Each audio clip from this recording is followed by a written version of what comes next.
We are playing Kids on Bikes, which is a tabletop game about ordinary people facing the extraordinary, the supernatural, and the just plain creepy. I'm CJ Linton. My pronouns are he, him, and I am GMing this game. I'm Percy. I use he, they, and z pronouns, and I will be playing. Hi, my name is Ella. My pronouns are they, them, theirs, and I will also be playing. Hi, my name is Esther. My pronouns are she, her, and I am very excited to be playing. Hi, my name's Emma. My pronouns are she, her, and I'm also excited to start playing with everybody. Amazing. So we'll start with world building. There are kind of two components to setting up Kids on Bikes before we start playing, and the book has an order that we go through this in that I think helps us set up the setting and the characters and the relationships in a way that is really amenable to play. So we'll be following along with that, and there's nothing preset about the world at this moment. It's going to be up to us for everything. My thought for world building is that we'll just go in a circle answering questions. And if you don't have an idea for a question, you can just pass it on to the next person. And we'll go through these 8 questions at the bottom of the page, which is roughly 2 questions per person, and go from there. Does that sound good? Cool. So our first question, our adventure takes place in, you are coming up with a name of the town and the state. Percy, what do you think? Our adventure takes place in Bromwell, Pennsylvania. Awesome. And Ella, the industry our location is best known for is? I think that we have a silicone industry. Like a factory or something. Cool. Making computer chips. Very exciting. Esther, what is our town famous for? Our town is famous for kind of this conspiracy theory that everybody in town knows about, that there's like this vast underground network of something nefarious going on. Ooh. Does anyone have any other ideas about this underground network? Do we think it's literally underground or figuratively underground or both? I mean, as someone who is from Pennsylvania, can confirm there are a number of caves and cave systems that is absolutely valid for underground stuff.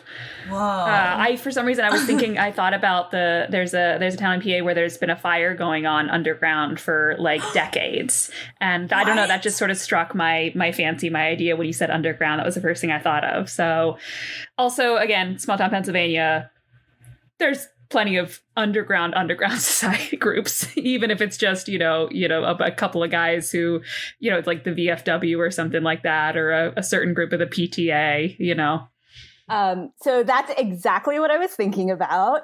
It's Centralia, Pennsylvania, and it's a ghost town that got destroyed because of all these like coal fires underground and like collapsed, and they're still burning. And like because of the way that it's just an ongoing coal fire under the town. Yeah. So imagining like that without the coal fires, or like maybe the coal fires are hiding something underneath. Ooh. Is it connected somehow to like the war between grocery store chains? Oh my God. Listen, I was raised in the Church of Aldi's and I will die in the Church of Aldi. Thank you very much. I will gladly be a part of the cult of Aldi any day. Is a Wawa versus Sheetz warring cult. Oh my God, yes. Oh my God. For context, I'm also from Pennsylvania. Yay! Incredible. So we have I'll be Wawa Sheets. Do we need a fourth faction so that you can each have a different one, or is that sufficient? It's really starting to feel a little Avatar, like the four nations once lived in harmony. Oh my god.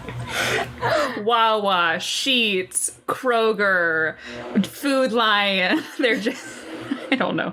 Does Pennsylvania have A&P? That was like a Jersey thing, I think. Yeah, I think that's just out of us. I'm from California, so when I moved here, I thought people were just making up grocery stores. I was in the Midwest for a summer stock, and I also thought that I didn't know that, is it Peebles or something like that? Or I didn't know Piggly Wigglies were real. I thought people made that up, because Can we please have a cult of Piggly Wiggly? Oh my god. All It's hail. fictional. We can put Piggly Wiggly in Pennsylvania. Yeah. The alternate universe Pennsylvania where there's Piggly Wigglies. We are the only, it's the only town in there's one town in Pennsylvania with a Piggly Wiggly. And it's Bromwell. And that's The second lesser thing that your town is famous for. Yes. I was going to say our next question ties into this, but I don't know if it does. What is, Emma, what is our town infamous for? See, I was actually, before we started, I was thinking of the whole coal fire thing, but now I feel like something really like silly and petty, like our like famous food is like peanut butter on pickles or something, just like they're like, if you go to this town, they're gonna try to get you to like, they have all this like merchandise about this food. Maybe it is, I don't know. I'm not a peanut butter on pickles fan. I've never tried it. It doesn't sound good to me. I just thought about it. But yeah, something I feel like pretty mundane, especially if we have all this, stuff going underground. I feel like the thing that keeps people away isn't, the cults, the fire, the whatever.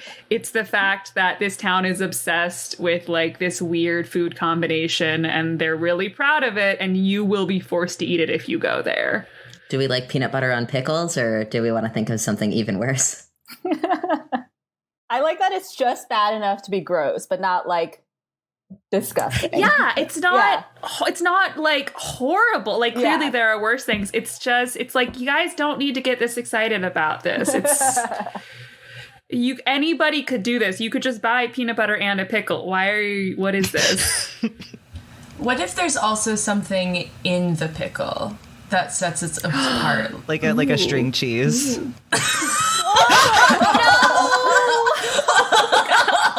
Oh god. Oh, there's different ways that you can get them done. Like you can get it deep fried. You could get it chocolate covered. Oh god. Oh, I hate that I've done this. I hate that I said this. I hate it. I'm just channeling all of my Pennsylvania State Farm energy just into this and being like, okay, what have I seen with this burned into my mind? Somehow this is worse than the underground conflagration. Yes. Thank you so much. Cool. So the town is infamous for peanut butter on pickles that you can get with string cheese inserted or chocolate covered or deep fried. And those are like the three ways that you can get these pickles. Incredible. Percy, we'll go back to you. Economically, how is our town doing? I think our town is floundering because I think maybe the computer chip factory is like a new thing that like kind of just like was made recently, and it hasn't like driven business and prosperity to the area the way that they maybe hoped. Yeah, like I think maybe like this was like a coal town for a long time and that's no longer viable, so they're trying to pivot, but it's like hasn't really like gotten on its feet yet. Yeah, I mean, I can confirm, coming from Volvo decided a couple like years ago now, I guess it was, to suddenly put their national headquarters in my hometown, and everyone was super excited about all the stuff it was going to bring. Nothing changed. It is a tiny, boring, awful town. Has not gotten better. If anything, sometimes it's gotten worse because now we just have this giant car factory just behind the high school. Oh, that's awful. South Central PA. Esther and Ella, You are each going to come up with a notable local organization. So that can be like a store, it can be a town institution, it can be a group, anything that sort of falls under that umbrella. I think that Bromwell has a like non-affiliated scouting group. It's like not Girl Scouts, it's not Boy Scouts, it's just like Bromwell Scouts that like you never age out of, and they like make their own cookies and just like sell them to neighbors. And like, you know, like, so the moms or like the parents or whoever like know that they have to make the cookies for their kids to sell, and it's just like they're all everyone fake just copyrighted, knows. like the copyright adjacent names of they're skinny. Skinny mints, exactly. Yeah, skinny mints, or it's Samoa, like the food. No, like the people. Yeah, it's not Samosa. No, just everything. Come with me. Yeah, they're nutty patties. They've like rearranged the syllables of do-si-dos. Yeah, C-do-sis. Yeah. And I think that they're doing great, and because they don't have to like, they have no overhead. There's no like middleman like in the general like scouting food sales industry. They just like get a bunch of cool stuff for the troop to do. I love that. Esther, what about you? Okay. I think in this floundering town, there is the slightly wealthier section of town has a really intense homeowners association. So they're like really intense about, no graffiti, no skateboarders malingering about, the lawns have to be perfect, all of that. Is that a flamingo I saw in your yard, Dave? Excuse me, Dave. What is we have to have a talk about that. That's we don't really do flamingos around here. We have a list of pre-approved lawn birds that are native to the region if you'd like to peruse the handbook, Dave. All of them cost $65. Yeah, you have to buy them. Only the homeowners association makes them, so you have to buy them from the homeowners association. We made a town of grifters, and I love it. Truly. They're economically floundering. Someone has to be. They have to grift. Yeah. They have to grift. The homeowners association and the scouts are the only thing keeping this town economically together. It's just and the homeowners association buys from the scouts, but the scouts are the kids of the homeowners association, and so it's just, there's really and circular economic. The pickles. The foundation of all of this economy. Oh God, now I've said it. I'm like, I keep, it's the specter looming over my back of the pickles. Does this, oh my God, I'm imagining the mascot, like it's a pickle, but its hair is like a dollop of peanut butter. It's so bad. It's awful. Oh no. There is a mascot section, but do we want to go ahead and say that the mascot is the pickle? Does that feel right? Cool. And then Percy and Emma, what are two notable local landmarks that exist in Bromwell? There's like a hill in town, and at the top of the hill is the old town hall that is no longer stable enough to be used as a town hall, but it's like a historical landmark, and it was like made a really, really long time ago, like dating back to the 1700s, and it's like a historical building that everyone's really proud of. And I'm sure nothing weird is happening there. Definitely not. only good things. Only good, wholesome, safe things. Yeah, and I think natural. I think you have to. I think like every fifth grade class has to go on like a field trip to this like terrible condemned town hall that's like also kind of like a coal museum. You have to sign a waiver before you walk in. Make sure everyone has their tetanus shots. On the waiver, it says nothing bad has ever happened here before. Legally, we have to hear you say. You have to say it into this recording. You have to initial next to it to like confirm that you believe it. Oh God. I'm thinking of landmarks. I don't know if this is really a landmark, but I really like the idea of either circling the town or running through the middle of it like a stream or river that is like really popular, and maybe there's some like within the town maybe, and I don't know, maybe there's something spooky about it, or maybe there's just like really good fishing there, but like it's not a very big stream maybe, but still like if you know that I'm tapping in my dad fly fishes, and we've been bonding with that over the last year or so, and so I have a very attached I'm very attached to the, you know, going out into the fields and just sort of standing and fly fishing for a couple hours, but yeah, I like I like the woods and stuff, so I imagine something. I feel like that's a good thing for a town like this to have, especially with, you know, the busy or the busyness of the industry, or just like when it's kind of dead out, you know, head into the stream and kids play in it, or you know, you can look for stuff, you know, kids go out there looking for stuff in it and things, but it's also a good fishing spot maybe. I like that. Something wholesome for this town when there's so little of it. Or is it? Or is it? I don't know. Maybe. Cool. So just to run us through what we've talked about so far, our game is set in Bromwell, Pennsylvania. The silicon industry recently displaced what had sort of been a coal town, and it's not doing well. The town is famous for some conspiracies about the underground network of caves. There is maybe a fire. There's definitely a fire. The reason for the fire, deeply unclear. It is infamous for peanut butter on pickles that the townspeople also do horrible things to after the peanut butter. Our local organizations are the Bromwell Scouts, who sell rip-off versions of Girl Scout cookies and turn quite a profit, and the Homeowners Association, who is extraordinarily aggressive, but particularly about representations of local birds.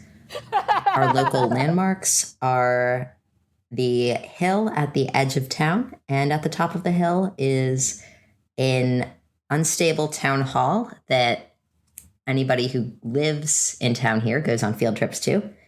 And then there's also a stream that circles the town, and definitely the stream is normal and fine.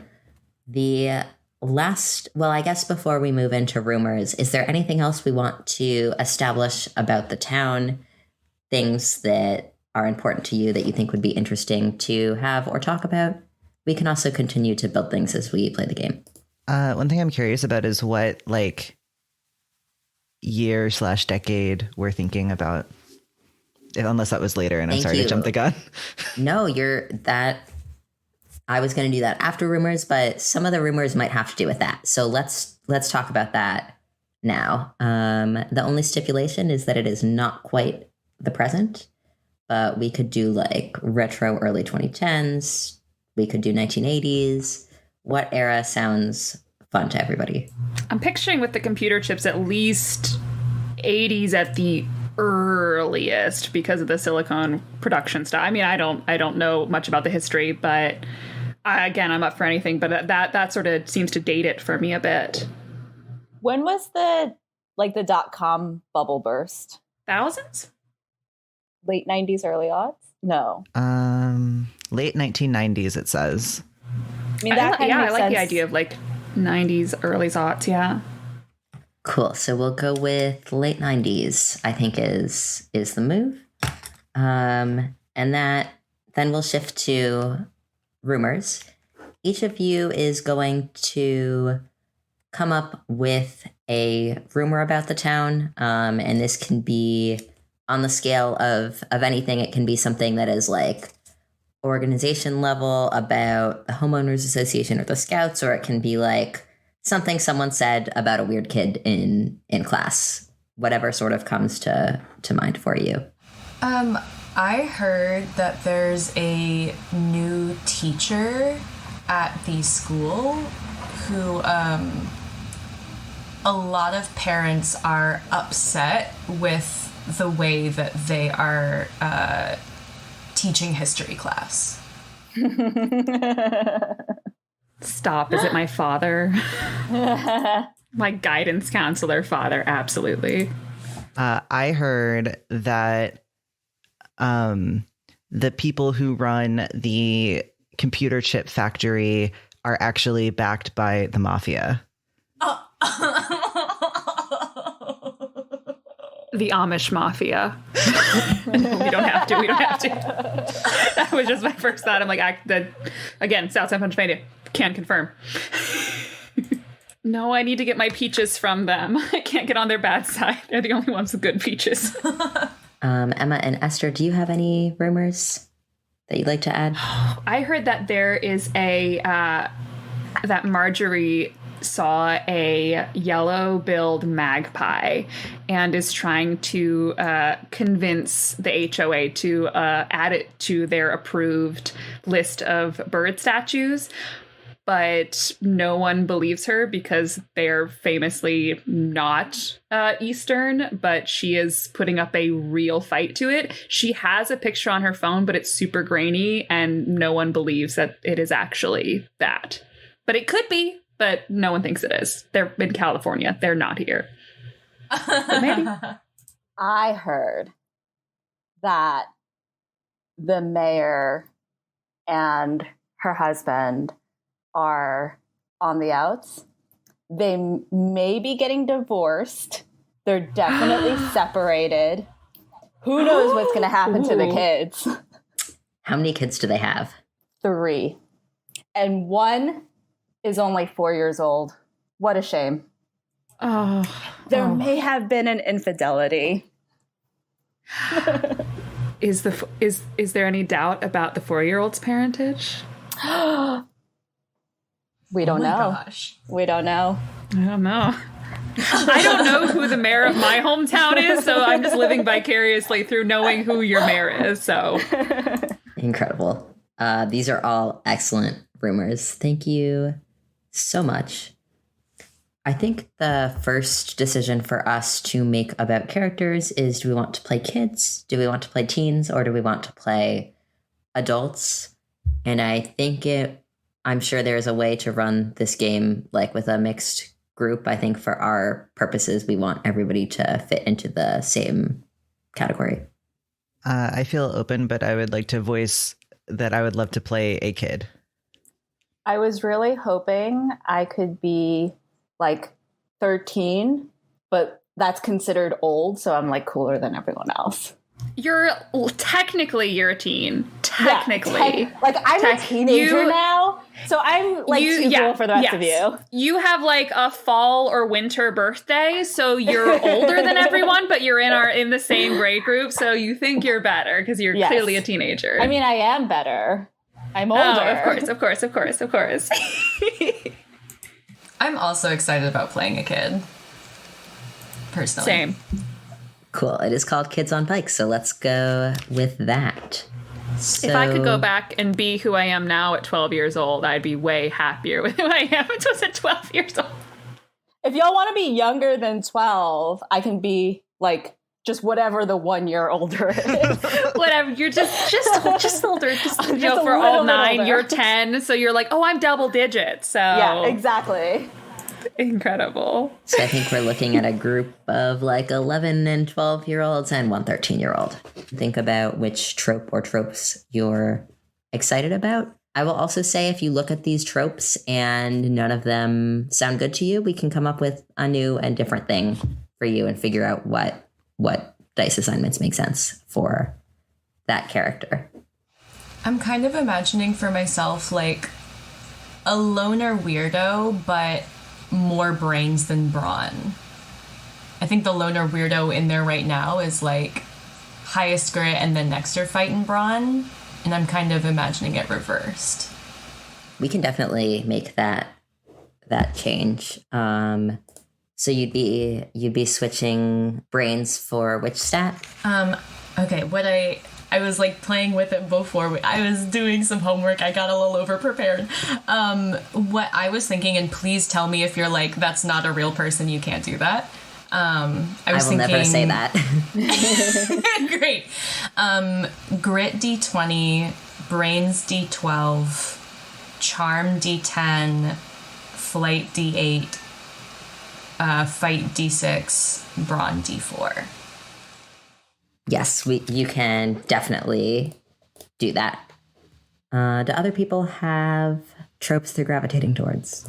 I kind of was liking the idea, and again, maybe this is rewriting my own childhood. I got way more into nature as an adult than I ever did as a kid, especially during the pandemic. The idea of the scout really did appeal to me, but I really liked what Ella suggested about, I kind of like the idea of maybe switching, because the charm is a D10, but the flight is a D6. And I kind of like the idea of a little less of the, listen, your girl got into bird watching and bird photography over pandemic. So bird facts, let's talk some birds. Being in Florida is weird because you're in a different ecosystem and you're like, normal people are here. And then you're just there like, what are all these birds? Anyways, on that note, I feel like I would be interested in, less of the, Girl Scout, like very charming, and more of the dirty child, nature child. So like maybe switching the charm and the flight and getting the flight, because kids, I feel like I'm not saying this is going to be me at 12, but I've always prided myself on knowing, anytime I go into a situation, being like, what are the escape routes from where I am now? Okay. And also, and just like, I have, my whistle that also is a magnifying glass and compass. So I feel like I would like some flight bonus on that, if that's corresponding to the stat that I think it is. Yeah, absolutely. You can go ahead and make that switch as well. Amazing. Esther, go ahead. I think, sadly, the character I have in mind probably fits the bully the best. I'm thinking, but like rather than a physical bully, she's someone who like loves to undermine people and like is the one-upper always, and like kind of a compulsive liar. I'm so afraid of this child already. Like I literally just had a flight or fight response, and I was like, oh God, I'm 24. I'm not 12 anymore. I'm 24. I swear, it's fine. Mm-hmm. Yeah, of course you would. Incredible. And are there any stat switches you would want to make for that, or are you liking the stat layout you see there? Since you mentioned she's a little bit more of a talky person than maybe physically fighting. I mean, I am welcoming suggestions because I'm not quite sure, but it seems like that right now they're high on brawn, which is less that. And are these the only 6 categories? Yes. So, and actually we can talk through what the stats do, if that feels like it will help us figure out like what sort of makes sense. So brains is your book smart stat, problem solving, how you're doing in school, academic bent. Brawn is how much brute strength a character has, separate from how well they can fight, just how well you can lift things and how much physical damage you can take. This is also your physical intimidation stat. So you could be like really tall and imposing, but uncoordinated. And then you would have a tall brawn stat, but a low fight stat, which is the next stat. And that's just how good of a combatant your character is, both with weapons and melee. Flight is speed. So both like figuratively and literally evading problems. And if you're being chased, not that will ever come up in this game, that's how quickly you can get away. Charm is your social stat, reading emotions, talking to people. And then grit is a little bit of a dark one, but how hard it is to break a character emotionally or physically. So keeping your head in a bad situation, staying cool, and then just general street smarts, or in our case, hill, bird society, and river smarts. So I think then she might have more. It's probably either charm or grit. I'm not sure. Yeah. I'm just looking to see what. So maybe we move charm to your D20 and grit to your D12. And then I think it's fight brains. And then brawn as the D4. Yeah. Or actually, no. Can I make my brawn like D8? Yes. Just because she is older than everyone, so. Yeah, I like that. So charm D20. She had a growth spurt. Exactly. She's taller than all the boys. Incredible. Cool. And then Percy, what are you thinking? I would like to do the funny sidekick trope, which is probably like my archetypal trope in this game. Play what you enjoy. And I'm happy with the stat allocations as they are for what I have in mind. And then, so you've all picked your tropes. The next thing that you will pick is the individual trope selections, which are also in that page 66 section. You're picking age, you're picking strengths, flaws, and a first name. Yeah, I think I know my kid's deal. Let's hear it. Great. So my name is Kodiak, but I go by Kodi because that's easier. And I'm 11 years old. My strengths are that I'm easygoing and prepared. And my flaws are that I am blunt and paranoid. Love that. Thank you. My name is Hank. I'm 11 years old. My strengths are that I am gross and that I am protective. And my flaws are that I am reckless and absent-minded, which go great together. I love that gross is a strength in this game. Genuinely. Yeah, I actually also think I'm thinking gross. I'm feeling gross for my dirty girl, my rowdy child. But gross and prepared. I was thinking of skilled at, but I feel like it's too specific. But I mean,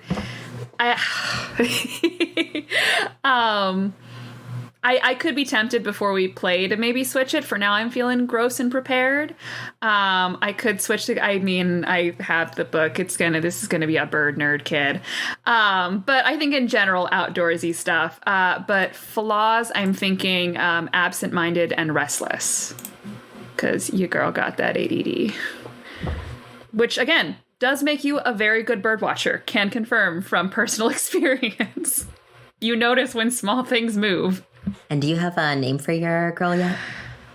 I don't think I have a name yet for her. Yeah, I'm thinking 12. I'm thinking 12 years old. I might come back with a name in a little bit. I have some ideas popping around my head. Awesome. And Esther, any thoughts yet? No worries if you're still thinking. I would say her strengths are that she is tough and intuitive, very good at reading people and situations. And her flaws are that she's insecure and petty. And I do not have a name. That's totally fine. You can keep thinking as we continue throughout. Great. Character creation. I've never named a character on the fly, so I don't expect all of you to. An unfortunate amount of my characters have been named. It's either I do like 50, like 10 days of like looking into research and like, etymology, or it's literally the game is about to start and I say this and that's it. There's no in between. So we'll see which one this is. I go with that one. Yeah, it's this one. Yep. Oh, actually, that works really well. Yeah. Actually, you know what? I have a name for her. I'm going to call her George in the Regina George homage. Oh, that's so good. I'm also getting a little bit of George from Nancy Drew vibes. Yeah. I don't know. Nancy Drew. That's honestly crazy because as you were saying George, I was thinking Fred, short for Frederica. I might be tempted to go Fred because I think that's a really cute name for, yeah. Oh my God. Can we do that? Can we have Fred and George in the same? Is the racist transphobic authoress going to come after us? Oh no. We're taking Fred and George back from the yes. turfs. Yes. Redemption for They're perfectly, ours now. for otherwise Yes. perfectly serviceable names. Exactly, yes. Fred and George But and yeah, Hank and I think Kodi. I'll go with... Yes! Oh my God! Oh my God! I didn't even realize! Ah! Yeah, I'm definitely going with Frederica Fred now. Cool. And then Percy and Ella, sorry if I missed it. Do you have pronouns for your characters? He, him. He, him for Kodi. Cool. Awesome. Love our little group. So the next part of this is answering some questions about character relationships, and what each of you will be doing is you will answer 2 questions about each character you know at the table and 1 question about each character that you don't know.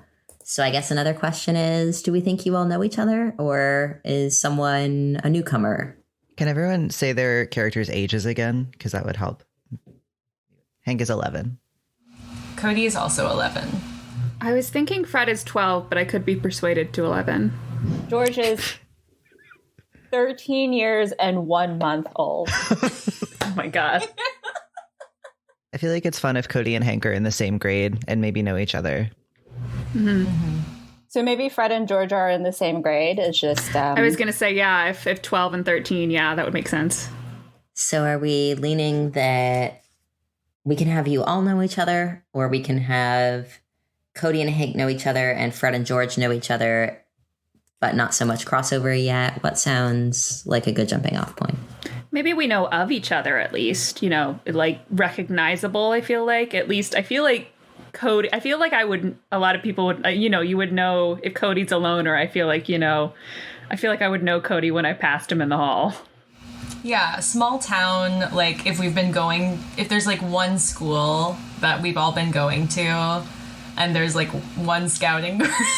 Yeah. Then so we for probably the characters that you don't know, just to clarify that category, it's not like I've never seen this person before in my life. Sort of the spirit of those questions is like, what good thing have you heard about this character that you don't believe is true? Or like, what wonderful thing did this character do? So it's the absence of a personal relationship. But certainly there are rumors and impressions that you would have. I feel like it's fun if there are characters that we don't know and characters that we do know. Yeah. I like that 2 and 2 split, I think. Cool. So is it Hank and Kodi are friends, or like know each other, and Fred and George know each other? Mm-hmm. Yes. Fred and George are definitely, I don't think Fred and George are friends, but I think No. I'm gonna make a maybe claim here and just say that I don't think Fred and George are best friends. I don't think so. I don't think so either. I am terrified of George. I am terrified of George. I can't imagine how Fred feels. Love that. So I think in the interest of sort of going around, I'm going to ask all of you to get a D20, and you can do that online or like with a physical die, whatever feels like the fun choice for you. And we'll start with Percy, if you want to roll your 2 questions about Kodi, or Hank, I guess, if you want to roll your 2 questions about Kodi. So my first question about Kodi is, what do you and this character have a mutual weird love of? and we can let this, like, I don't want to impose the weird hyperfixation that I imagined for my specific character on Kodi, but if that tracks, then we can run with it, or we can like talk about it. The way that I imagine Hank is that he's really, really into cowboys or dinosaurs, either of those two. But I'm leaning cowboys, but I feel like either of those is like fun. If you have a thought Please about go that. Cowboys. Okay, then Kodi and Hank both have this really like He's weird a horse deep love boy. they love cowboys. Oh my god, wait. Honestly, Hank might be a horse boy. I mean, like, listen, obsession with cowboys is just the middle school boy version of a horse girl. Like, it's you're also into horses, but you have to pretend it's about cowboys. Don't get me wrong, I love cowboys, but you're a horse boy. Amazing. And then you'll want to go to the next page, which is the negative relationship question, and answer that about Kodi as well. Okay. And that question is, what does this character do that makes you immediately lose your temper? And I think this is like a gross and wholesome answer, but it's the answer that feels genuine to me. I think Hank gets really, really mad whenever Kodi says something like negative about himself or like puts himself down, and Hank That's gets really so sweet. So Ella, will go to you and Kodi next if you want to do those same two roles for Hank. Yeah, okay. First one is 11. What lengths would you go to in order to defend this character? Kodi doesn't have like any friends. I think Kodi is very much like, well, I don't know if Hank really like considers me his friend. You know, we're close. We play cowboys sometimes, and like that's cool. But I think that like he's also very ready to like defend that one thing, that one friendship that they have, and has done so. I know that Hank is gross, or like has some gross things, and Kodi will definitely like do something grosser if it's something that needs to be covered up. If it's something that Kodi is like, Hank's gonna be embarrassed about that, Kodi will make a distraction. I'm also imagining like if Kodi ever says like, oh, like I don't know if we're like friends, like we like love like we hang out today, and then Hank just gets really mad and storms away and is like, how dare you say that about yourself? Of course we're friends. But it's this terrible mutually reinforcing like, oh, I don't know. He stormed away. Yes. And then for the negative, 20. How did this character betray you the last time you confided in them? Kodi is very, not necessarily private, but like self-conscious about his home life and doesn't talk to many people about it. And I think that like maybe out of carelessness, or like maybe in a bid for social capital, you can decide what that was, Percy, but maybe Hank like publicized some facts, publicized some things about Kodi's home life to like the rest of the class or whatever, and that was a bummer. I forgive you. It's all good. You're my one friend. If you want to call it friends, you know, no big deal. Extremely cute. With that, let's go to George. Let's roll your 2 questions for Fred. Okay, so, what would losing this character mean to you? Number 16. I think that George sees Fred as a dirty little weirdo. I think George is also a little bit insecure about having a boy's name. And so the fact that Fred also has like a stereotypical boy's name both infuriates her, but also if she lost that, she would feel a loss there. I love how specific that is. It's very good. And then negative is 12.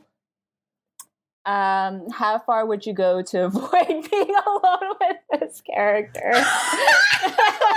I love it. I love going from the wholesome best friends to this. Yeah. I think George doesn't necessarily have to avoid Fred, but she will definitely, like, if Fred ever comes near her or like tries to talk to her, she will definitely push her away by commenting on, like, wow, your fingernails are really dirty. Listen, listen, my fingernails are always dirty and I feel attacked. It's fine. This is fine.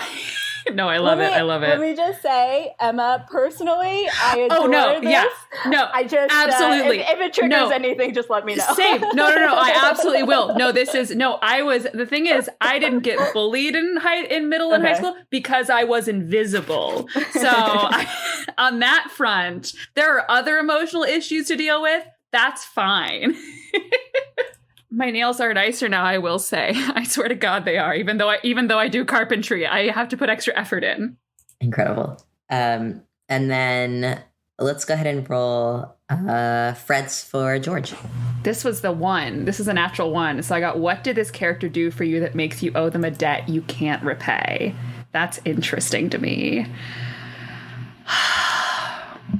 I'm trying to think of if it was... whatever this was, if it was a moment of something genuine from George, or if it was like a fleeting thing that Fred either misinterpreted or something. I feel like that's sort of a question for Esther, what you think of, because I like the idea of something like that. Like maybe, when they were a bit younger, I don't know. I'm trying to think of what would fit in with this dynamic that I'm sort of picturing in my head, if you have any ideas on that. I could see them having been like kind of friends when they were younger, right? Yeah. Did George used to be a little grubby? Well, I think George actually comes from like one of the poorest families in town. That's partially why she's so insecure. And so like, I mean, rolling around the dirt was kind of like what she did to get out of the house for a while. Maybe. Yeah. I wonder if there was like, genuinely a something of, like going on an expedition or something when they were like, running off or something when they were younger, and like maybe, Fred about to step on like a log that was going to break or something, and like George pulling her out of the way in time or something like that. Fred probably, or George doesn't probably think about too much, but Fred like genuinely is like, as much as, she's terrifying, she's like, in that 12-year-old brain of like, she saved my life. Like, this person saved my life. And that, and like, how do you, even if it, maybe she just would have fallen into the river, like into the stream and like gotten wet. It was like, in her head, it was this dramatic, expedition adventure moment.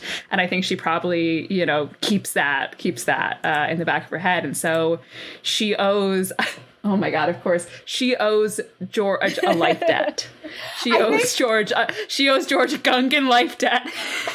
I also think since George is several months older than Fred, she was obviously like I think she was like, oh my, like she was very self-aggrandizing and was like, I saved your life just now. Like I think she may have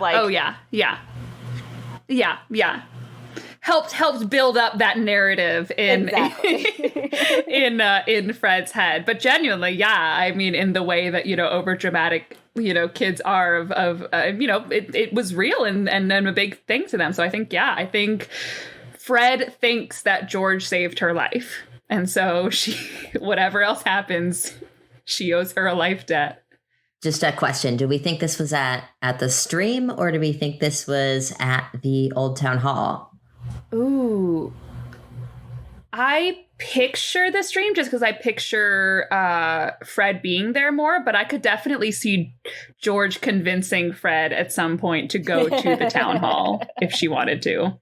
I kind of like the idea of like basically George put Fred in danger in the first place, but then Fred thinks that again you're in that way that you have like a kid who is like barely a year older. It's like, okay, you're the one in charge. So George was fully responsible for the whole situation. I like that too. Do we think stream or town for that situation? Or town hall? I feel like stream makes sense.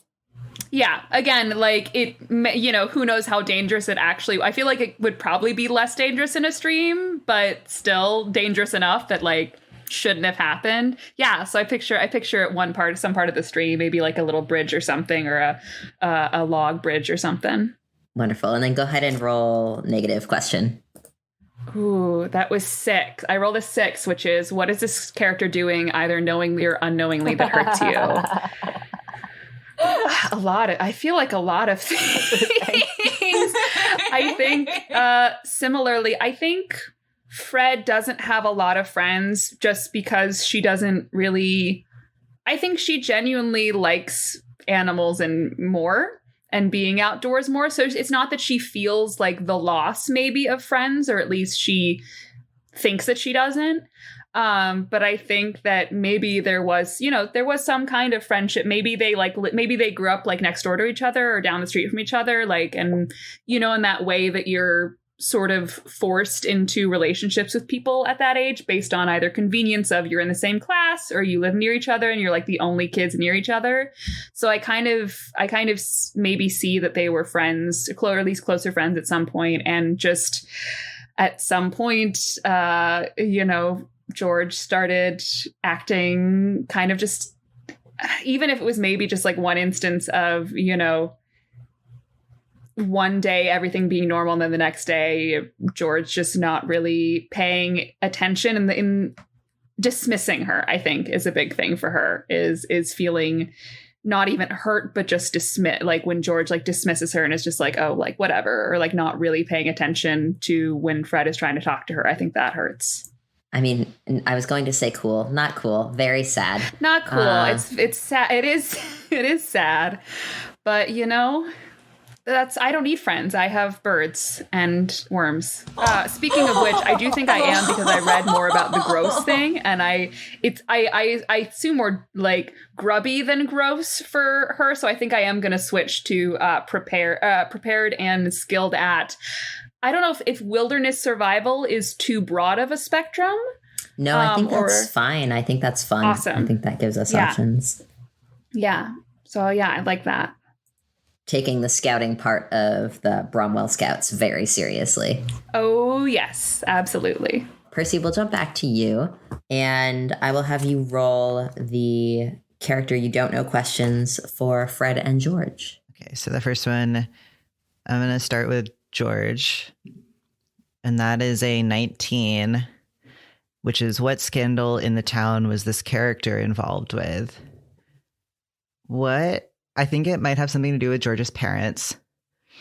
And like, please jump in. Like, I don't want to decide anything for you. I think it was maybe there was some like tension in the marriage or something like that. Like there was some kind of like very public fight that George's parents had, and like small town gossip, like everybody was talking about it. Yeah, and I think like maybe Hank has heard like some judgmental comments about George's parents. And can I jump in with a quick question for Esther about George? What do you think your parents' situation is? Like, what would they have been fighting about? I think this very public fight was actually like constant fights at the local bar. Like, it's practically a weekly thing where they like, because her dad basically lives at the bar, and then her mom has to go get him, and then they fight about everything. Gotcha. Cool. The second question that I have for George is, what bad thing have you heard about this character that you can't believe is true? And I think, because you said that George is like a bully, but in like a Mean Girls way, not like a beating people up way, right? And if this is like a direction we don't want to go, I can pivot. But I wonder if like Hank heard like a rumor that she was so mean to a kid that they had to like switch schools, and there's a rumor that they had to like go to some kind of like psychiatric hospital, like they got like really messed up by it, and Hank is like, that can't be true. I hope that's not true, but I can see that rumor circulating. Yeah, like I feel like at least as far as Hank is aware, George's reputation is just somebody who's like really, really good at being like mean and making you believe the things that she says about you. That's the thing I'm insecure about. Yeah, like that specific thing. So I think it's just one about characters you don't know. So let's just do one for Fred. And if we feel like we still want to do more at the end, once we get through all of those, we can do another round. Does that sound good? Cool. So I will roll for Fred. Who does this character have a very public feud with? Which I feel like has a really obvious and easy answer. And I kind of feel like it's with George, but I wonder if you want to have a second feud. It's the head of the homeowners association. It's whoever's in charge of the birds with the homeowners association. Oh, you know what? I know what it is. I think you have a very public feud with like teen leader of the scout troop. Oh, absolutely. Oh my God, yes. Because you're like, oh my God. You're so focused on the cookies and the business end of things, and I'm learning nothing about wilderness survival. Yeah. Like I've had to teach myself. Like I think you're have just a very obsessed with capitalism when it's about nature. Yeah, fully. Yeah, like I think you have a very like firm idea of like what scouts are for, and it's like not in alignment with the leader of the scout troop. I love that. Extremely good. Thank you, Percy. Let's go to Ella. Yeah. Okay, I will roll first for George. A 9. What volunteer work have you heard that this character does? Little redemption arc for George here. I think that I heard that you work at the animal shelter, or you volunteer at the animal shelter, specifically with like aggressive dogs that people deem unadoptable.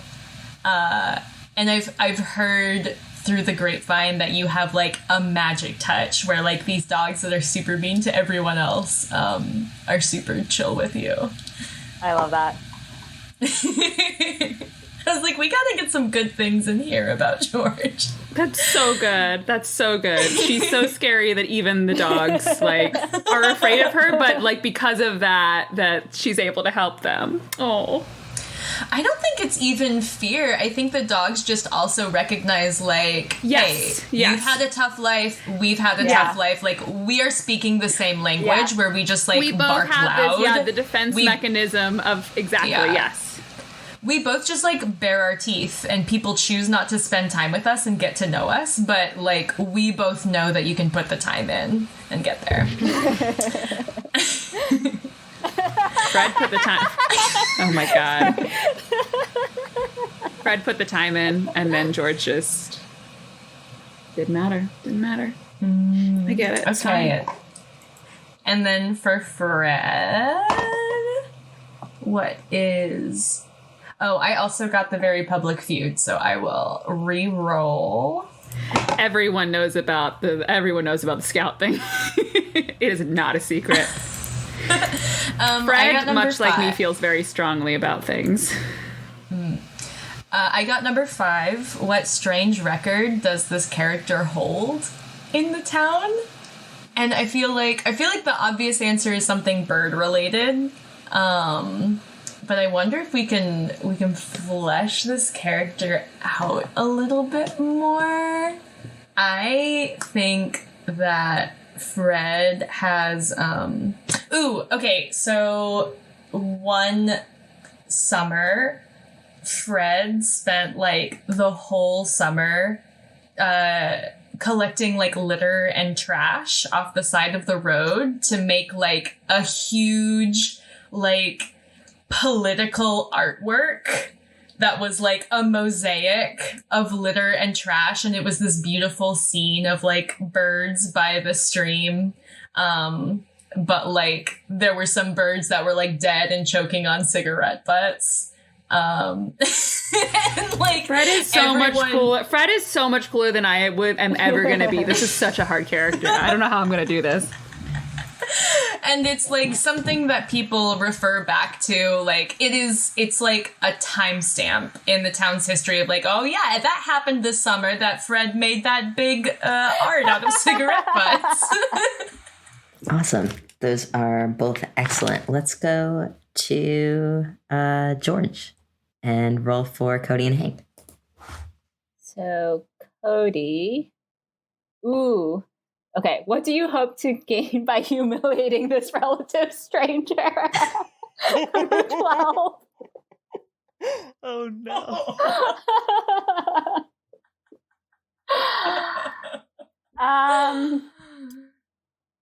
Kodi. George has seen Kodi off by himself, looking real sad. She doesn't really know what his deal is, but like he clearly doesn't fit in. And it's not that she wants to humiliate him. It's just like he's such a weirdo. And I feel like deep down she feels that the more she can call attention to how weird Kodi is, the less people will notice her own issues. Yeah. She's got problems, this girl, man. I hope we all get therapy. I know, right? Like as adults. Okay. 10. How far would you go to get to know this character and why? I think George actually finds Hank kind of entertaining. She feels very unthreatened by him. So she would hang out, you know. She would let him hang out with her, even though like she's obviously older and cooler, but like he might be entertaining. Listen, he's the funny sidekick trope. Exactly. Yeah, you'll never have to be afraid of him stealing your spotlight, but he'll be entertaining.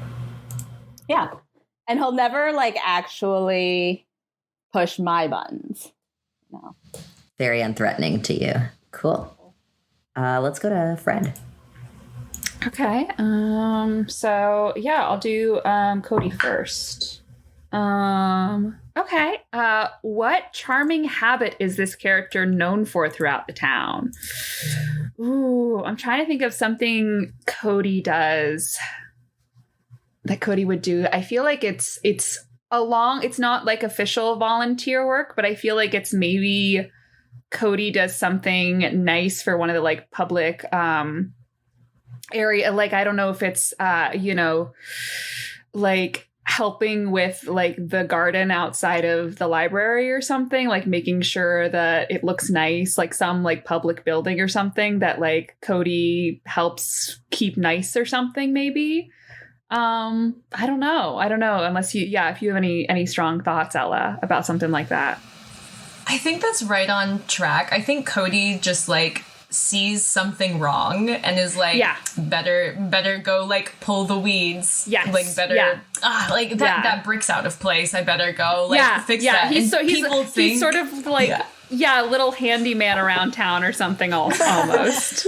Right, and people see it as like, oh, what a wholesome child, but he's really like, it would drive me insane to continue to see these weeds, and like, you're not gonna do it, so I guess I, a child, must sweat. Where are the adults? Where's the city council? No, I, an 11-year-old, I'll do this. I love that. Okay. And then for Hank, I got 13. What bad reputation does this character have around town? What is Hank? Hank is canonically gross. I wonder if, as the funny, on the reverse of almost the opposite of Kodi, Hank will sometimes go out of his way to like, fart in the library, or like, do like, especially, it's a special library, but like also like in school, like during like class or something, like be in these spaces. I'm thinking it's mostly the library. He just like will suddenly fart or burp, and it's not like armed, is full on committed to the bit. And he is I don't think they can ban him from the library, but he is by no means a welcome figure there. Like, they can't, as someone who worked at a library, if you're not actively causing trouble, I can't keep you out of there, and you are a child. But the entire staff just like bristles every time he walks through the door, and it's like, I'm just here for a book report or something, but they know that something's going to happen. He's going to crop dust the library. Yeah, he's going to crop dust. Or he's gonna like use a like a tissue. It's like he'll do, like, I don't think he does little things like tissues. I think it's the attention. It's the funny sidekick. They're like, oh, Hank, you're so funny. And then everyone who works there is like, I can't with this kid. I just You are not funny at all. I'm not getting paid. You're not funny. You did that. There are different people here. We've been here all day. You've done this 3 times in one day. You have to take a book or leave. I think then because the like actual like mechanical way that gross works is that you have like a gross thing you can do on command. So I think Hank could fart on command. Oh, God, of course he can. Oh, it's the worst. He probably like, and he's able to do like sometimes he doesn't like mix it up. So like they won't. So like he'll usually do like the loud one, but then the silent but deadly, like he'll pull out all the stops, and the staff is like, he goes to like story time. They know. And they're like, oh, he hasn't done anything yet. And then halfway through the story, and then slowly start just something. Hank! Incredible. Excellent. So, how do we feel about character establishment? Do we feel like we're in a good place with how all these characters relate to each other? Awesome. Then we will shift to the last little part of this, which is motivations, fears, backpacks, last name, and trope-specific questions. And we can take a little bit to think about all of those, and then maybe just go around and share kind of all in a set, because these are pretty short answers. Okay, I can give some of these a go. So Kodi's last name is Thompson Lee Garcia Smith. It's a well-known fact that Kodi's family is a polycule, and so Kodi has a lot of caregivers and parental figures, and tries to take as many names. A lot of teachers just say Kodi Thompson to keep it simple. And did you have thoughts about any of the other questions yet? Yeah. Okay. So for motivation, Kodi's had like these values instilled in him of like not being like wake up sheeple, of like, not just going with the flow, not just like doing something because everybody else says to do it. So like part of Kodi's lonership is like trying to stand out from the pack, so to speak. So I think that might be his motivation there. And then for fears, it says this interesting thing of like, children usually fear things that rationally they shouldn't fear and don't fear things that they ought to. So I'm wondering if Kodi's fear is something specific or if it's like a more general vibe. And yeah, do you have thoughts on that of like what makes most sense for Game World? Specific is always fun. But if there's something thematic and broad that you feel like really resonates with the character, that can also, I'm open to either. I'll go with specific then. Kodi got really into mythology a couple summers ago and is terrified of the idea of like cursed tombs. Like really super, super scared of any kind of cursed tomb. Love that. And then in his backpack, he always has a snack. He always has like a gluten-free, nut-free, dairy-free snack of some kind, and maybe like a little bento box kind of like assorted small snacks. I think that he always has something to write on and something to write with, and a little like envelope of love notes from his caregivers that like they just sort of slip in there, and there are just like too many of them. It's like sweet, but also like, why are there like 8 notes in here from everybody who was in my house this morning? And do you remember those books that there was like a pirates one and a dragon one and like different like mythology ones? Those but like they really were, big like, with the gems in the Dragonology, cover. fairyology, wizardology, absolutely. He's really into those and always like keeps them out of the library too long. I'm not sure which one he has in his backpack right now, but it's always something along those lines. And then I think he has like one of those multi-tools for kids that's like a bit too big and chunky and has like no really sharp edges. Yeah. Those are the first things that are coming to my mind. Oh, and a reusable water bottle. Awesome. And if you think of anything else, you're welcome to add a couple other things. My first thought when you said he has a multi-tool for kids is that Fred has a multi-tool not for kids. Literally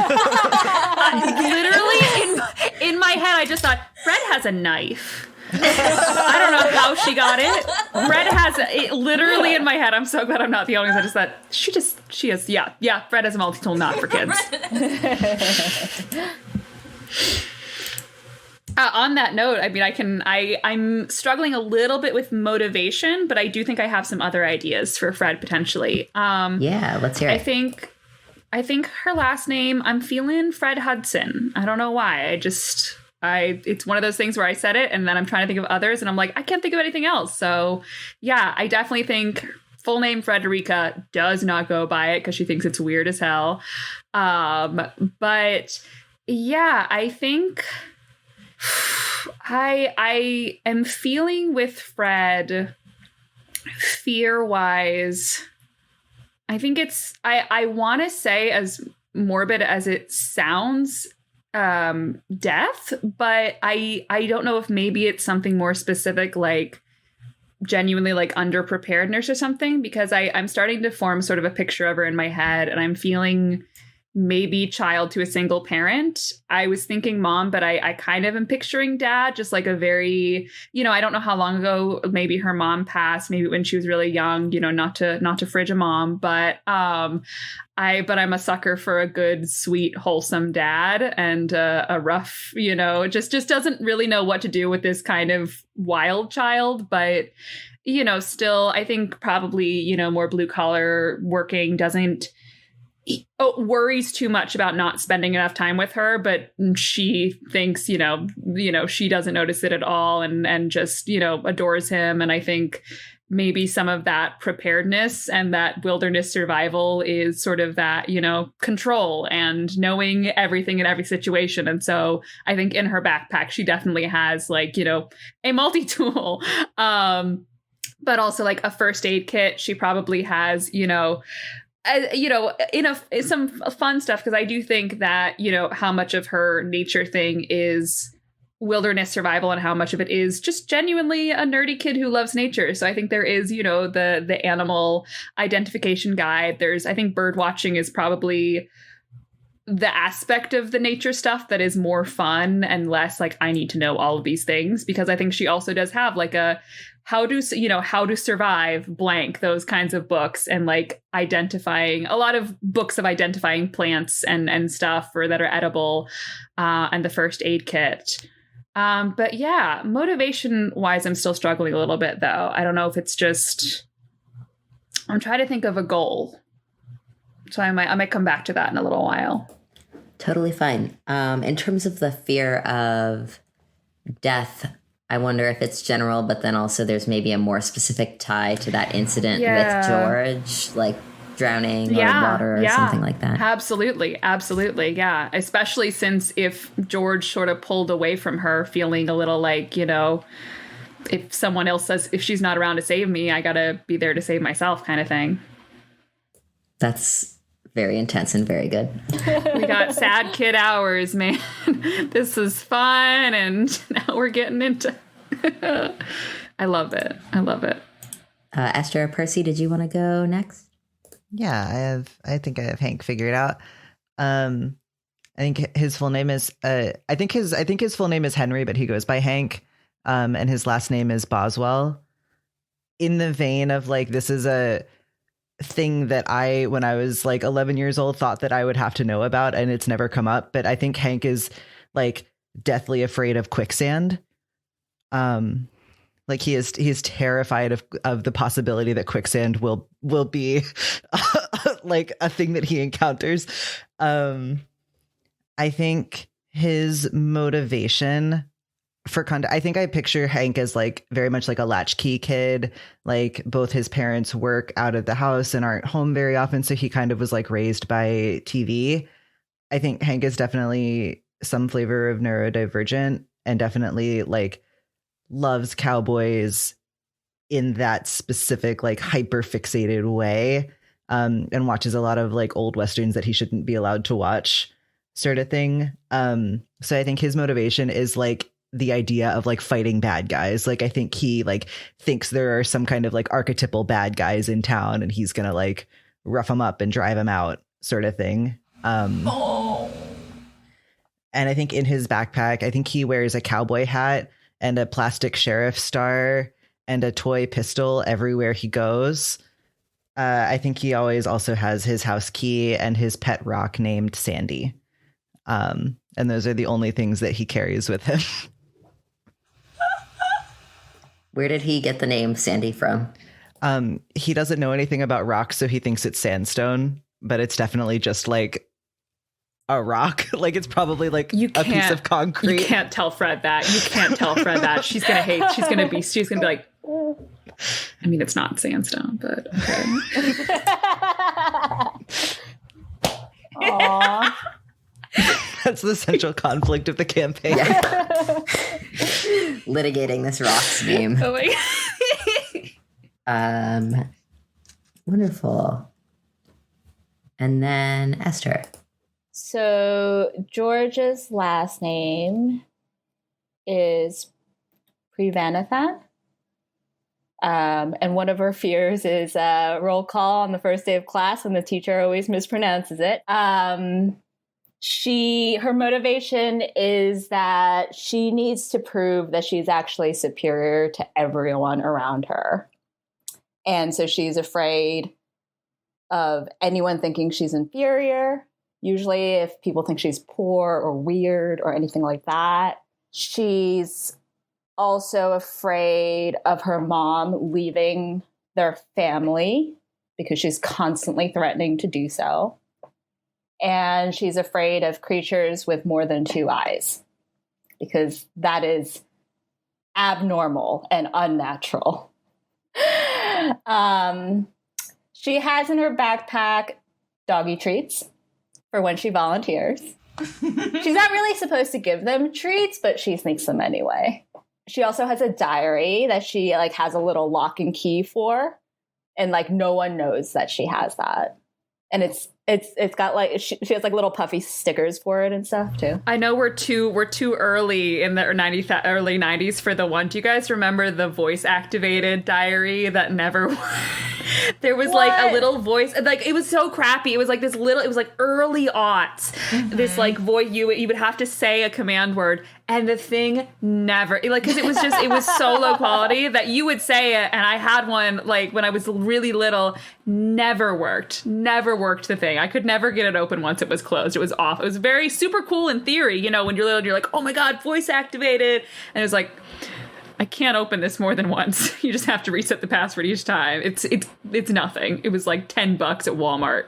Google says these have existed since at least 1999. Okay. So. You're making me think of and this was definitely late 90s. There were these electronic, they weren't voice activated, but they were electronic diaries or social calendars and stuff, right? Mm-hmm. I don't remember what they were. Mm-hmm. Yeah. I was a big diary kid. So I had all of these types of diaries. There we go. I got in so much trouble because my parents tried to open my electronic diaries and they couldn't guess my code. And it was... Oh my God. Bring back the memories. Anyway, please continue, Esther. Also, late 90s, yeah, she has a Tamagotchi that she's had since childhood. That it's not cool to have one anymore, and no one can ever find out, but she takes it really Tamagotchis seriously. have always been cool and will always be cool. Always. Anything else in your backpack? I think she carries also lip gloss, because she's a teenager now. What kind of lip gloss are we talking? Are we talking that glossy, flavored lip gloss, or do you have oh my God, chapstick because it's for adults? Is it the super pale skin lip smackers? Yes. You know what she has? So George has an older sister who's 15 years older than her. Mm-hmm. So she's out of the house. But she gave her a juicy tube. Do you remember what these are? Oh, late 90s nostalgia. Can I retcon that Hank has a Game Boy Color in his backpack? Of course. Oh my God. Yeah, it's definitely the red one. It definitely doesn't have any that many games for it. It's maybe just Pokemon. Could I retcon that Kodi has an unbranded personal gaming device? Oh my god, I love Kodi. I love all these children so much. Oh my God. Of course he has oh my God. And another thing that Kodi has in his backpack, because it's not one of those, it's not like a Game Boy where you can swap games in. It just has 6 preloaded games in it. One is Pong and one is Snake or something. Yeah, exactly. But Kodi will scrounge underneath lockers and stuff to see if anybody else dropped their games to give them to Hank. That made me weirdly emotional. I think Kodi be a little of a klepto. Just like a little. I think he might have some sticky hands. I'm here for it. Can Hank also have a razor scooter? But he's given it like a horse name. Yes. I don't know what a stereotypical horse name is, but let's see what Google So everyone else has a bike and you have a razor scooter. Yes. My actual childhood, I was terrified of learning how to ride a bike, so I just like tried to keep up with my friends on my razor. Okay, so yeah, Hank has a razor scooter and he calls it Cash. And he'll get really mad if anybody doesn't use his scooter's name. Is it after Johnny Cash or is it just...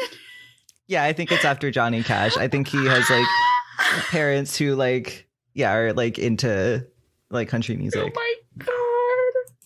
My real life car's name is Johnny Cash, but she's a girl. I love that. I love her. Wonderful. So the last thing that we need to do is you have two little trope questions that tie into kind of that angle. So like for the loner weirdo, why are you happy or fending for yourself is one of the questions. And those are just for you about your own character. But I'd love if we could share those. So you can take a minute or two to think, and then we can go around again. Okay, I'll jump in. Okay, so question 1 is, why are you happy or fending for yourself? Because there are so many like adults in so many relationships in my life all the time. I'm like very used to like daily family meetings and like constantly overhearing these like very therapy speak conversations of like, I recognize your feelings right now and I honor those feelings. And I feel like you're not recognizing and hearing my feelings about this subject. And I think that that's how Kodi thinks that like all relationships, like friendships, etc., operate. And it's just like, that's exhausting. Like, I would rather just like, I would rather yeah, for sure. Kodi would rather just like figure himself out and be like really sure of himself and be like, you know what, like other people will get to know me when they want to get to know me. Yeah, I'll go. Okay, question 2 is, what part of the cool kid life do you wish you had just a little bit? Kodi has a deep appreciation for fashion. Like when Kodi sees fashionable people, like in magazines, in real life, and really just like flamboyant and like eccentrically fashionable people, Kodi is like, oh, I want that. I want to like have all these like glittery clothes and cool. Like I definitely think that Kodi has like seen George's lip gloss and been like, it's so shiny.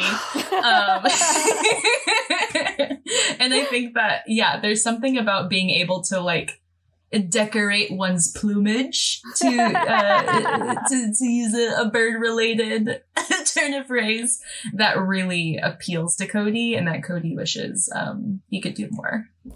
I love that for Kodi.